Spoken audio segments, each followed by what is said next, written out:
Hello, I'm Alan and this is my video, part 1. Firstly, let's talk about discrimination.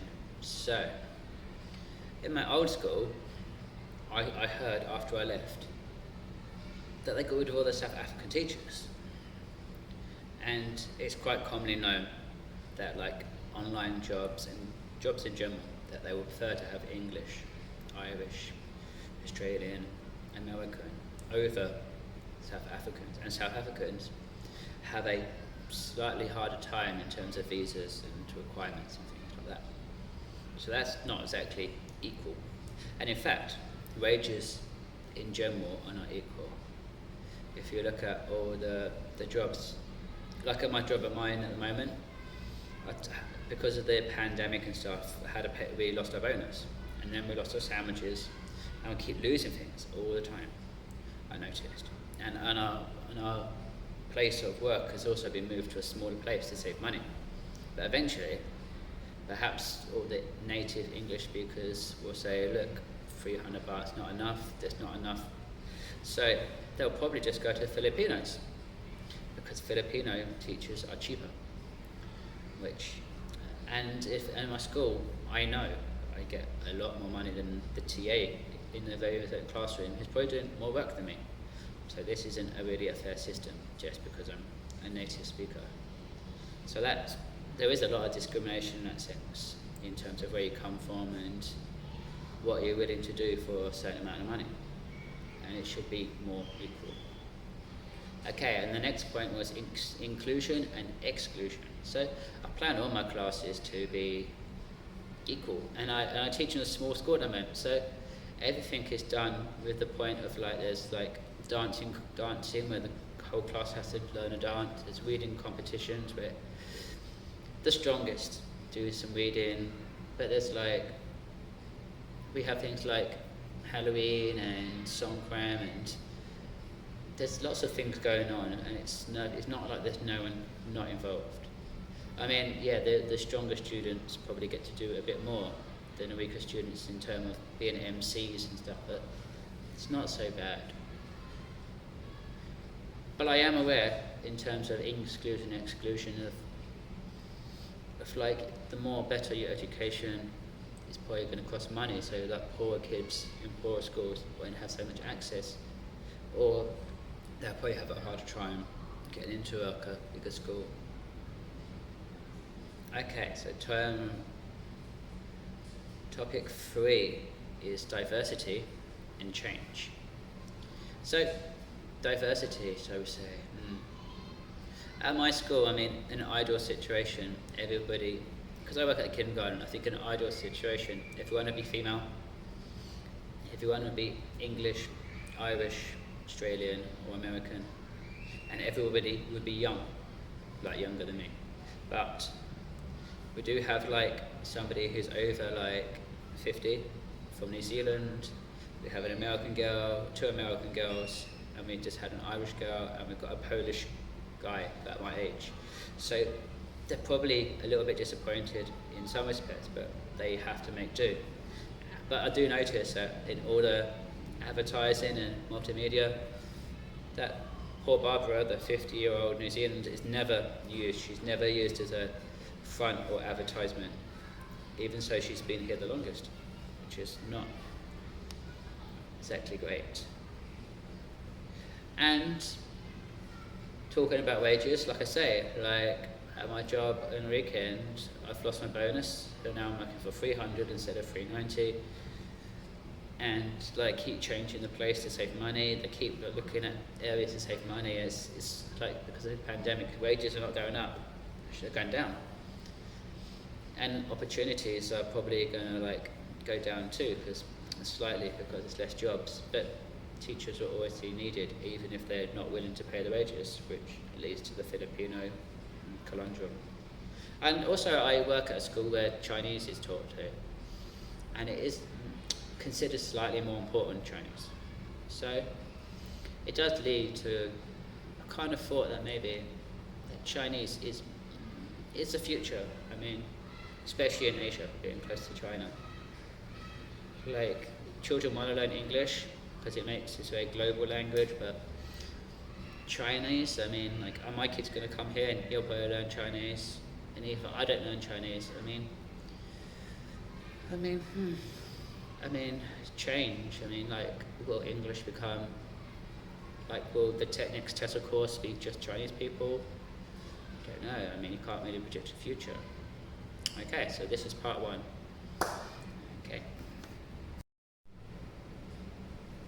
Hello, and today I'm doing part 2. And part 2 is points 4, 5 and 6. So firstly, part 4, teaching equality. So it talks about teaching equally. It's like treating everyone equally. And I try to. Obviously it's quite hard because you're always going to focus on the students who are better. But I do try. So in an ideal situation, on a Monday I make things relatively easy. And on a Tuesday, on a Wednesday, on a Thursday, I gradually make things harder. And then on a Friday, I bring it back down, ready for the weekend. But it's not always possible because they don't write me on schedule. So if Monday I have spelling, writing, maths, I have to kind of work with what I've got. But I'll try. And I try to include everybody, and I try to get everyone to speak. But again, it's not always plausible to go around the whole classroom, especially if deep down, the person who you're getting to last doesn't really speak Dutch. And so that's teaching equally. I mean, that's how we should do this. And language and culture. So language and culture. I mean, there is a bit of a conflict between English and American to begin with. So if I'm teaching from a textbook or I have an idea, I tend to sort of teach English or English ideas, but I sometimes feel guilty, or sometimes if I see I'm teaching someone Thai and it's too English, I sort of tone it back. And then there's the Thai and Chinese kind of culture clash too, because you've got to keep things Thai and polite and you can't say certain things. And then there's Chinese as well, so if you start bringing Chinese into it, I mean, like I say, at my school they speak 3 languages, so if they're not as good at English but they're good at Chinese, or they're really good at English or not good at Chinese, I mean, it's sort of it's hard to get a good balance if they're trying to learn 3 languages at the same time, expectations and things.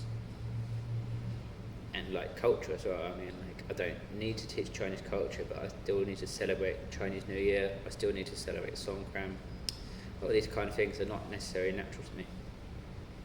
So, and then number 6. Number 6 is pretty much the same, including multicultural perspective. So I mean, like I say, Chinese New Year, Songkran, Lai Katong, and then sort of maybe sneak Easter in there as well at the same time, but then it's kind of religious. My school at the moment is not very religious. My last school was very Thai. They celebrated and they did lots of Thai dancing and that kind of stuff. Okay, so that is teaching equally languages and culture, and including multicultural perspectives. Hello, this is part 3. This is part 7 and 8. So it talks about equality and ethnic and gender differences. Well, there are differences between boys and girls, but I don't treat them differently as such. I mean, sporting wise, maybe strength wise, you might treat them subconsciously slightly different, and you might think of girls being more clever, or boys not being, more stronger. You might sort of fit into certain stereotypes by mistake, but I try not to. And in terms of ethnic inequality, that kind of stuff, I'm mostly, my experience is teaching Thai students. In my last school, probably not as rich as this school. I mean, it's not I teach Muslims or Laois or refugees or anyone from it's all very in a narrow margin. But talking about, the other kind of people who I don't teach, I mean, I know there's problems in the south. I know there's racism and problems with towards the Vietnamese and the Laos and all them coming over our border, and we blaming them for COVID and all that kind of stuff. But I know other people in my class who teach outside of Bangkok, and life is a lot different, a lot harder. And finally, number 8, disabilities. I've got like a little bit of experience with this. In my last school, I had 5 classes, and 2 of them each had one person who was kind of special. I don't know the exact nature of their disorder or such.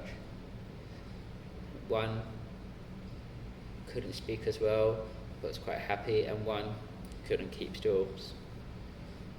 But I did kind of feel like this, like a whole kind of corporal punishment and TAs in my life at school was like the children had like a ruler behind the desk, and I feel like to control the crazy disabled child who couldn't keep still, there was a lot of unnecessary physical use, probably. But at this school, it's quite relaxed. It's not, if anything is too relaxed, there's lots of naughty children, which is the counter-balance of being too hard on children but being too soft. You've got to get the balance right. So that is me. Okay, there.